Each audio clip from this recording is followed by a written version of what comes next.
Mr. Chairman. The Honourable Dr Nick Smith. Mr. Chairman, I do want to give a fair answer to the challenge that Kamal Sapoloni has given around the timing of the bill, and I want to take you through the process and the reason for that timing.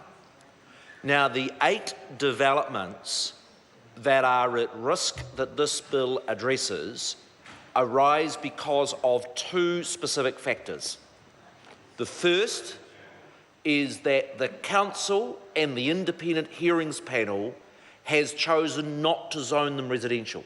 Because if it was a special housing area and the Independent Hearings Panel and the Council decided that they were to be zoned residential, there is no issue.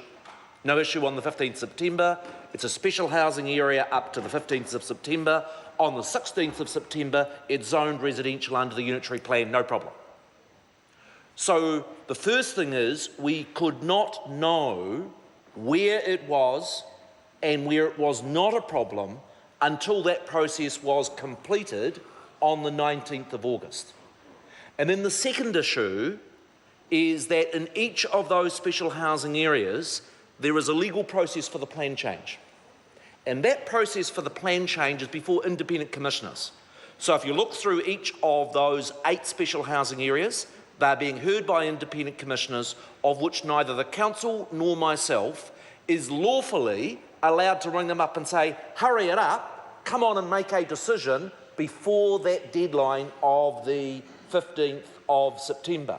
So there are some special housing areas that back in April I was worried would not be through the process, but actually are, and are not a concern. And here's the further point. I think the Parliament would agree that we want these special housing areas progressed into houses as quickly as possible.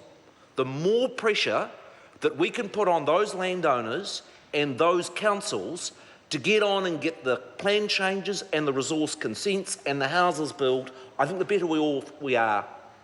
So if, for instance, I'd come to this Parliament in April and provided a generic get-out-of-free-jail card and said, don't worry about the 15th of September date, because I'm going to extend that date, it would have had exactly the opposite effect that the Parliament would want, and that is maximum pressure on both the Council and on the landowners to be able to do that transition. So it is for those good reasons that we didn't know where the unitary plan had completed, we didn't know in each of these areas where they were going to be finished, and because we wanted people working as fast as possible to bring those special housing areas into homes, is the reason that the timing of this bill has been brought before the House today. Ian Lees-Galloway.